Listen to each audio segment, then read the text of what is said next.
El día de hoy hablaremos acerca de estrategias diagnósticas en reumatología. De manera sencilla, el diagnóstico en reumatología se puede enfocar en dos pasos. El primero, que sería establecer el patrón principal, es decir, estos patrones serían como unos vecindarios en la ciudad de la reumatología. Y el segundo paso, que sería diferenciar entre las posibles causas de este patrón, haciendo así un diagnóstico diferencial final. Tenemos entonces 9 patrones reumatológicos principales.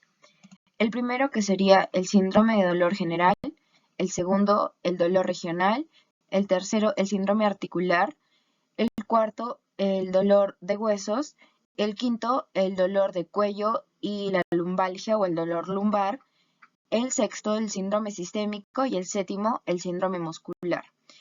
Aquí hay 7, pero el síndrome articular se divide en síndrome articular por osteoartritis o por artritis inflamatoria, y el dolor de cuello o dolor lumbar también en inflamatorio y no inflamatorio. Existen dos puntos importantes a la hora de reconocer patrones. En primer lugar, que los patrones no son mutuamente excluyentes, es decir, la presencia de un patrón no va a excluir a otro, pueden estar presentes ambos. Y en segundo lugar, que las enfermedades reumáticas, al ser muy variables en su presentación, pueden existir diferentes tipos de patrones en pacientes que tengan la misma enfermedad, como por ejemplo, en la espondiloartropatía seronegativa pueden presentarse a veces con oligoartritis o a veces con dolor lumbar puro. Comencemos ahora con el patrón número 1, que sería el síndrome de dolor generalizado. La característica de dolor de este síndrome va a afectar a diferentes partes del cuerpo. Es un dolor difuso e impreciso, con poca o ninguna tensión en las articulaciones. Es decir, la mayoría de veces no toma articulaciones. Los pacientes lo suelen referir como un dolor en todas partes. La fibromialgia es el patrón más frecuente del síndrome de dolor generalizado, pero también tenemos otras patologías, como por ejemplo la artritis reumatoidea, un lupus eritematoso sistémico, el síndrome de Sjögren, u otras que no tienen que ver con la reumatología, como por ejemplo el hipotiroidismo, el hipoparatiroidismo, la polineuropatía y enfermedades sistémicas debilitantes. Este dolor suele ser migratorio y empeora después del ejercicio, y también se ha visto que tiene agravantes como la exposición al frío o al estrés, y además puede coexistir con otros síntomas, como por ejemplo con la cefalea tensional, el síndrome de intestino irritable, opresiones en el pecho y dolor de la pared torácica anterior, el estado de ánimo bajo y patrón de sueño deficiente sin restauración en la mañana. Esta fibromialgia o síndrome de dolor generalizado suele ser muy mal diagnosticado al inicio e incluso tratado por una variedad diferente de condiciones. Es por eso que debemos inicialmente descartar comorbilidades, ya sean de las articulaciones, anomalías neurológicas u otras, y el diagnóstico es solamente clínico, ya que al examen físico vamos a demostrar los sitios sensibles hiperalgésicos generalizados. También cabe resaltar que la fibromialgia, en asociación con otras condiciones reumáticas, es muy común en la práctica clínica. El segundo patrón son los síndromes de dolor regional. El síndrome de dolor regional se denomina así porque suele afectar a una sola área musculoesquelética. Sin embargo, raras veces pueden ser varias regiones distintas las afectadas simultáneamente. Tenemos 4 patrones de este síndrome de dolor regional: el dolor prearticular, el articular, el neurológico y el referido. En cuanto al origen, el dolor prearticular se origina fuera de la cápsula articular, el articular en la misma cápsula. El dolor neurológico se da gracias a la compresión o irritación de las raíces nerviosas o de los nervios periféricos, y el dolor referido es distante de su origen anatómico y se suele ver en articulaciones proximales grandes y axiales, y también provenir desde vísceras internas. La causa del dolor perarticular suele ser inflamatoria, es decir, por excesivo uso de la articulación, o suele ser una manifestación local de enfermedades sistémicas, mientras que la causa del dolor articular es múltiple. El dolor característico perarticular solo se da hacia algunos movimientos, lo que se conoce como movimientos dolorosos selectivos, es decir, va a ser un dolor mecánico, dolor a la compresión, y se suele ver principalmente en hombros y en codos. Mientras que el dolor articular va a estar presente en todos los movimientos y se va a ver principalmente en los antepiés y en las rodillas.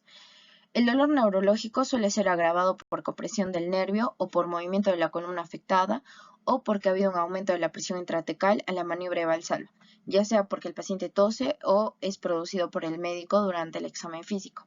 Como ejemplos tenemos a ciática, el síndrome de túnel carpiano y el síndrome del nervio cubital.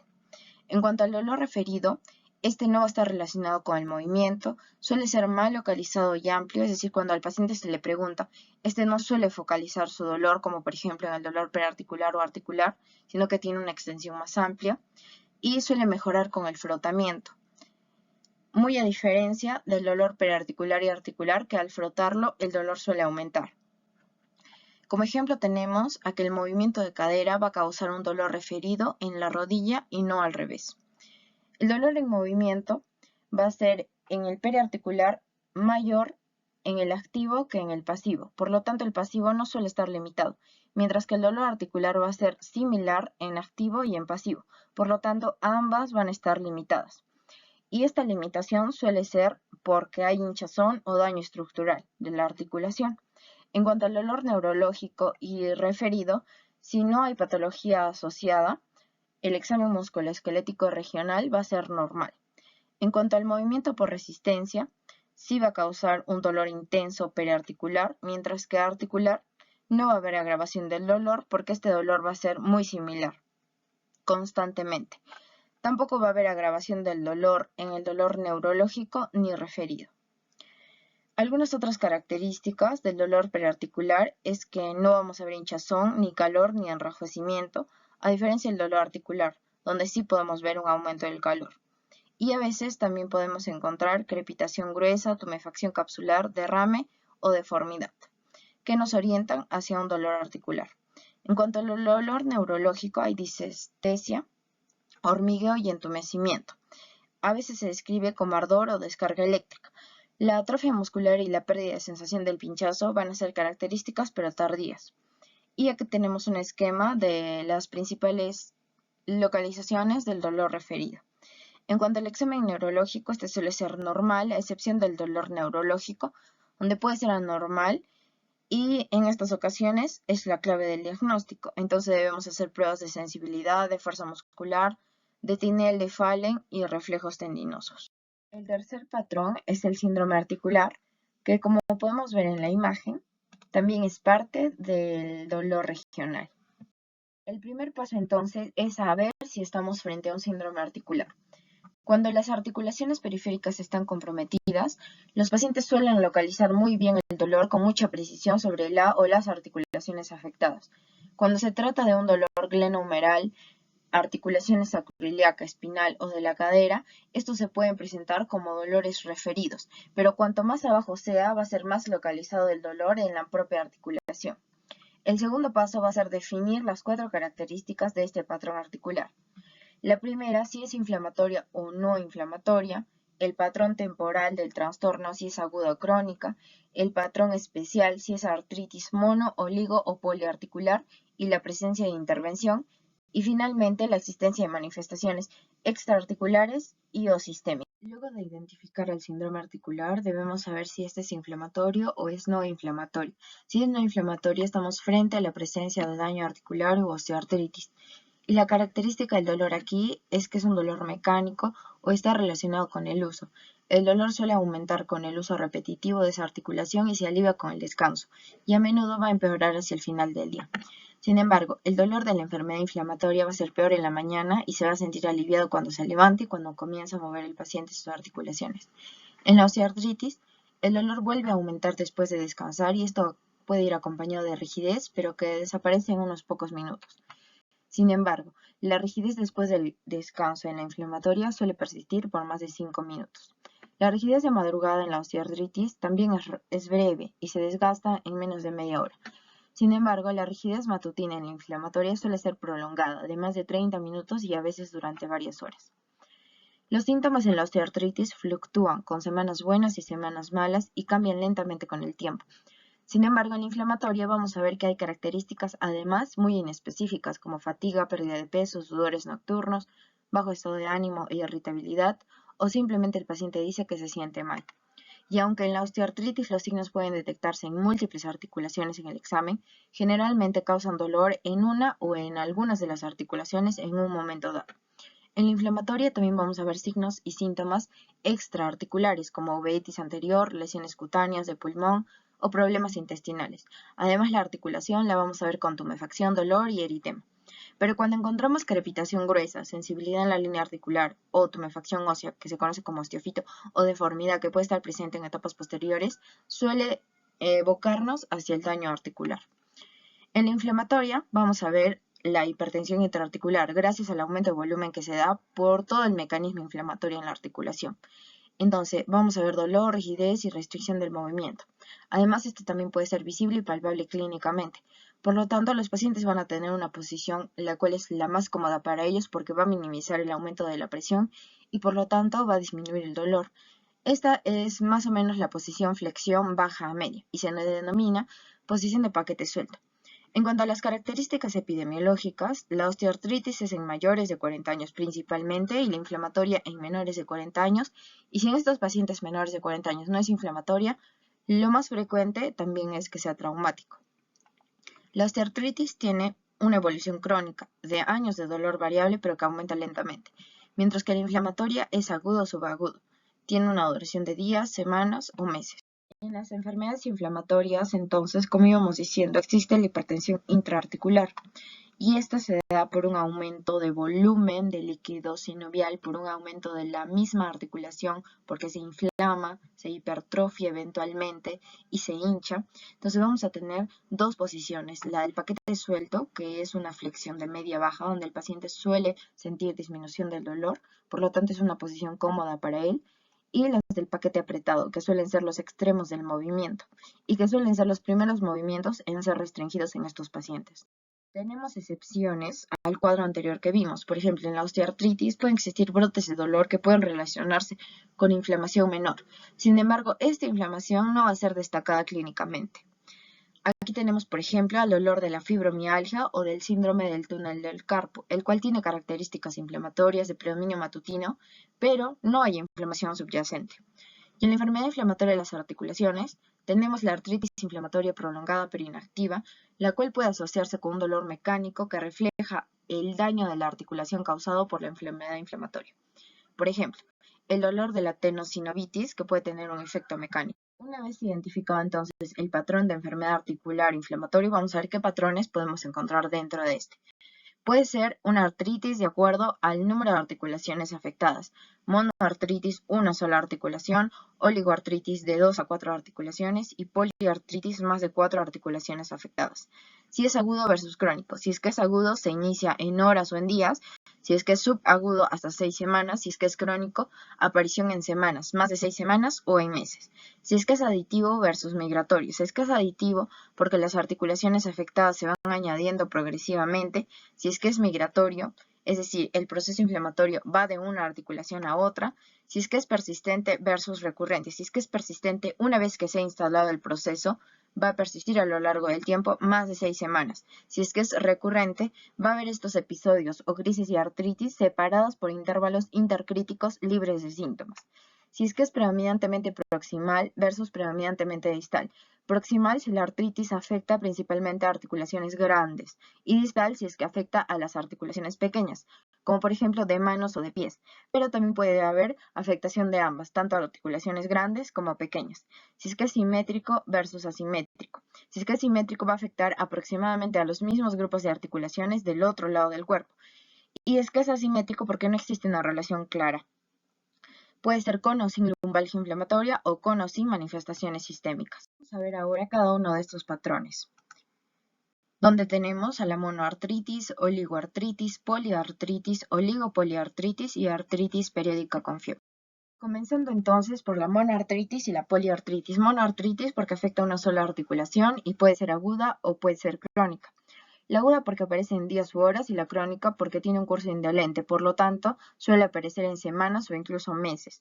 La aguda, la causa más frecuente o el patrón de esta monoartritis aguda va a ser la sinovitis por cristales o gota y también la artritis séptica, y cabe resaltar que ambas pueden coexistir en una sola articulación. La sinovitis cristalina gota tiene las siguientes características. Tiene una aparición muy rápida del dolor, el hinchazón de 6 a 24 horas. El dolor es muy intenso, descrito como el peor de todos. El paciente es incapaz de soportar la ropa o sábanas que tocan la piel del área afectada que las recubre. A menudo existe sinovitis florida con derrame tenso, hinchazón en los tejidos blandos adyacentes y eritema supraadyacente, como en la imagen, por ejemplo. El episodio es autoeliminado a pesar de que puede existir sin tratamiento, y este se limita en unos días o en unas pocas semanas. La crónica va a tener como causa principal las infecciones de Brucella, Mycobacterium, enfermedad de Lyme. También puede estar presente aquí la artritis idiopática juvenil, artritis reactiva, espondiloartropatías seronegativas o cuerpos extraños, como por ejemplo espinas de una planta. El diagnóstico etiológico suele requerir una biopsia sinovial con resultados patológicos o examen bacteriológico. Algunos incluso sugieren técnicas de PCR para identificar infecciones latentes. Sin embargo, en un gran número de casos no suelen identificarse la causa específica. El diagnóstico diferencial debe hacerse con algunas causas no inflamatorias como la osteoartritis o hidrartrosis recurrente, osteonecrosis, síndrome de dolor regional crónico o tumores neuropáticos como el tumor de Charcot. En cuanto a la poliartritis, como hemos visto, va a afectar a más de 4 o 5 articulaciones y es de curso crónico, es decir, de más de 6 semanas. Este va a tener algunas características especiales, como por ejemplo que es periférico, es decir, va a afectar a pequeñas articulaciones de las manos y de los pies. Y además pueden afectarse con o sin muñeca, con o sin tobillo o con o sin rodilla. Es simétrico, es decir, aproximadamente las mismas articulaciones que están involucradas en un lado también lo están en el otro lado. Y es aditivo porque se van agregando articulaciones. El patrón característico de la poliartritis es la artritis reumatoide. Pero tenemos otras, como por ejemplo el lupus eritematoso, el síndrome de Sjögren, la polimiositis, la enfermedad mixta del tejido conectivo. La gota poliarticular crónica también puede tener un patrón de distribución similar, pero la crónica. Y aquí tenemos una imagen de una poliartritis crónica inflamatoria simétrica de pequeñas y grandes articulaciones de miembros superiores e inferiores, lo cual estamos describiendo a la presentación típica de la artritis reumatoide. En cuanto a la oligoartritis proximal, esta abarca entre 2 y 4 articulaciones y como su nombre lo dice, involucra articulaciones proximales. Las más comunes causas van a ser las espondiloartropatías seronegativas, de los cuales tenemos 5, la espondilitis anquilosante, la artritis psoriásica, la artritis asociada a la enfermedad inflamatoria intestinal, la artritis reactiva y la artritis indiferenciada. Pero también tenemos otras causas como la enfermedad de Behçet, la artritis idiopática juvenil y la artritis reumatoide incipiente. Típicamente va a ser una persona mayor con dolor y rigidez en el cuello, hombros y la cintura debido a la inflamación que afecta principalmente estructuras periarticulares. Entonces, como hemos dicho anteriormente, lo periarticular también puede tener malestar, fiebre, fatiga, anorexia, pérdida de peso como características comunes. En cuanto a la artritis periódica con fiebre, esta va a apuntar al diagnóstico de trastornos hereditarios raros. Se caracteriza además por presentar síntomas inflamatorios, como además de la fiebre, el dolor abdominal, la diarrea, el sarpullido o la artralgia. Y entre estos episodios de fiebre se van a sentir los pacientes saludables y funcionan normalmente. Aquí se incluye al síndrome mediterráneo familiar, el síndrome periódico asociado a la criopirina. En la poliartritis con manifestaciones sistémicas, es decir, que toma más de 5 articulaciones, tenemos como la causa más común al lupus eritematoso sistémico, pero también existen otras causas que tienen que ver con el tejido conectivo. En cuanto a las oligopoliartritis, estas van a afectar igual o más de 2 articulaciones. Tenemos a la asimétrica crónica y a la aguda. La asimétrica crónica puede afectar articulaciones proximales o distales. Pueden estar presentes junto la dactilitis, la entesitis y las afectaciones interfalángicas distales. La causa más común de este patrón es la artritis psoriásica, pero también tenemos a las espondiloartropatías seronegativas, a la artritis reumatológica incipiente o a la artritis idiopática juvenil. En cuanto a la aguda, vamos a encontrar una artritis con manifestaciones de la piel y membranas mucosas. Esta se va a caracterizar por eso, porque va a estar a menudo asociada por infecciones recientes. Entonces, este patrón sugiere la posibilidad de una artritis reactiva. El patrón de la afectación articular varía. La oligoartritis proximal es la más común, pero también puede estar a menudo la poliarticular y simétrica. Ahora vamos a ver a los patrones de la osteoartritis, ya no de un patrón inflamatorio, sino un patrón de daño articular. Tenemos entonces este cuadro donde nos dice las causas principalmente monoarticulares, las principalmente oligo o poliarticulares. Entre las monoarticulares tenemos al trauma o lesión previa, como por ejemplo una fractura que afecta a la misma superficie articular, una menistectomía, una inestabilidad u osteocondritis disecante. Y en los oligopoliarticulares, una displasia espondiloepificiaria y epificiaria, donde los pacientes suelen tener una estatura baja, una artritis preexistente, es decir, historia de artritis idiopática juvenil o de artritis séptica, en la hemocromatosis, que a menudo se dirige a la cadera, muñeca o articulaciones metacarpofalángicas, articulaciones neuropáticas, como por ejemplo en la diabetes o en la sífilis, la osteonecrosis y la artropatía endémica. Y finalmente, dentro del patrón de síndrome articular, también tenemos al dolor de espalda inflamatorio, el cual es axial y simétrico, afecta a múltiples segmentos, no se alivia con el reposo, sino más bien con el movimiento y se asocia con rigidez matutina prolongada. Este puede irradiarse incluso hacia las nalgas y es una manifestación típica de las espondiloartropatías seronegativas. El patrón 4 va a ser las condiciones de dolor. Entonces tenemos tres condiciones de dolor óseo. El primero, que sería por el tumor de hueso, enfermedades óseas metabólicas o inflamación del periósteo, el cual es un dolor profundo, difuso y continuo, no está relacionado con el movimiento y normalmente no se limita solo a las articulaciones, sino que abarca mayor segmento del hueso. Y este va a ser peor en la noche y por lo tanto perturba el sueño del paciente. La segunda condición son los tumores metastásicos y como sabemos el hueso es el tercer sitio más frecuente de metástasis después del pulmón y después del hígado. Y este dolor debido a una lesión metastásica puede ser el primer síntoma de malignidad subyacente. Los sitios más comunes son la columna vertebral, la pelvis y los segmentos proximales de las extremidades. El examen local de estas estructuras suele ser normal y no suele reproducir dolor. Y finalmente la última condición sería la fractura, el cual es un dolor que puede ser de inicio agudo o subagudo, es muy bien localizado y empeora muchísimo con el mínimo movimiento. Ahora tenemos el patrón 4, el cual es de lumbalgia y dolor. Cabe resaltar que estos dolores son extremadamente comunes en la práctica médica. El dolor de espalda, la mayoría se resuelve en 6 semanas, el 90% en las 3 primeras semanas, y el dolor de más de 6 semanas de duración requiere más investigación. La mayoría de los casos van a escapar de un diagnóstico etiológico preciso, incluso después de una meticulosa investigación, debido a la complejidad anatómica de la zona. Incluso se dice que la correlación entre imágenes sofisticadas y manifestaciones clínicas es muy pobre. Por lo tanto, va a ser imposible un diagnóstico preciso en la mayoría de pacientes y el tratamiento solo se va a basar en el manejo del dolor, el ejercicio físico y el control de los factores de riesgo. Solo en un pequeño porcentaje, la etiología específica va a requerir de una actuación diagnóstica y terapéutica especial. En pacientes menores de 45 años, el 5% de dolor lumbar crónico se debe a una espondiloartritis.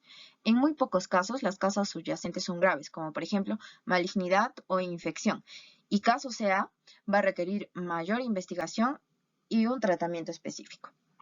Entonces nosotros debemos buscar signos de alarma o banderas rojas, los cuales nos indican una mayor probabilidad de que la causa subyacente sea grave, como malignidad o infección, ¿no? Estas banderas rojas va a ser un dolor progresivo, de predominio nocturno, falta de relación con el movimiento de la columna y la participación de la columna torácica. El dolor de cuello, en los adultos la mayoría son causadas por una espondilosis. Esta va a ser una combinación variable de enfermedades en las articulaciones facetarias, además de la espondilosis, la osteoartritis y la degeneración del disco intervertebral y ligamentos a presión. En muchos otros casos, y particularmente en jóvenes, tampoco va a haber una causa aparente del dolor, porque se cree que es un resultado de inestabilidad articular leve e irritación de los nervios y fascículos musculares, lo que provoca contracciones musculares reflejas que van a ser dolorosas. En ambas situaciones, el tratamiento es conservador y solamente para aliviar el dolor y mantener o restaurar la función de la articulación sin ninguna otra intervención específica. En algunos casos, el dolor puede ser neurológico, inflamatorio, infeccioso, neoplásico o psicógeno incluso. Pero hay que tener en cuenta que la posibilidad de dolor referido en esta zona desde el corazón, ápex pulmonar y hombro son frecuentes, así como la linfadenopatía, tiroiditis y meningitis como causas no reumáticas del dolor de cuello. El patrón 6 entonces va a ser el síndrome sistémico. Este síndrome está incluido porque todas las enfermedades inflamatorias de las articulaciones pueden estar acompañadas de manifestaciones extraarticulares que involucran a varios de otros órganos y sistemas, y muchos de estos casos estas manifestaciones ocurren junto con la poliartritis. Entonces aquí tenemos una tabla donde nos relacionan aquellas manifestaciones sistémicas con las enfermedades asociadas reumatológicas. Este es otro cuadro que nos relaciona las manifestaciones sistémicas con las diferentes patologías del tejido conectivo. Cabe resaltar que las enfermedades del tejido conectivo y la vasculitis son las más comunes causas de este síndrome sistémico. Su distinción se va a basar en las manifestaciones clínicas predominantes de cada enfermedad. Sin embargo, también se pueden superponer diferentes tipos de enfermedad. Y finalmente, el patrón 7, que serían los síntomas musculares. La mialgia aquí toma un rol importante, ya que, como sabemos, puede ser síntoma frecuente de infecciones virales, pero también puede estar involucrado en las enfermedades reumatológicas sistémicas, como por ejemplo el lupus o la vasculitis. Tales problemas pueden causar dolor y sensibilidad muscular, pero no debilidad muscular. Los pacientes miopáticos tienen dificultad para subir y bajar escaleras, levantarse de la silla, baja o peinarse, pero su apretón de manos es firme y pueden caminar de puntitas. En el examen se puede mostrar disminución de la fuerza muscular proximal y también disminución de la sensibilidad. La atrofia muscular suele ser un proceso tardío y un hallazgo inconsistente. La polimiositis, la dermatomiositis y la miositis por cuerpos de inclusión son las causas más típicas de este patrón. Y finalmente, otro de los datos claves para una correcta historia clínica reumatológica es la indagación óptima en el examen de reumatología, donde debemos centrarnos en las preocupaciones relevantes, evaluar la validez de la información y el grado de certeza de cada dato, escuchar al paciente, examinarlo correctamente y finalmente resumir todos los datos. Finalmente, es importante hablar del rol de las pruebas de laboratorio en reumatología. Se sabe que en esta especialidad su utilidad clínica es muy limitada, pero varía de acuerdo a la situación clínica. Por lo tanto, por lo general debe haber una indicación clara para realizar cualquier tipo de prueba. Esta es la referencia bibliográfica.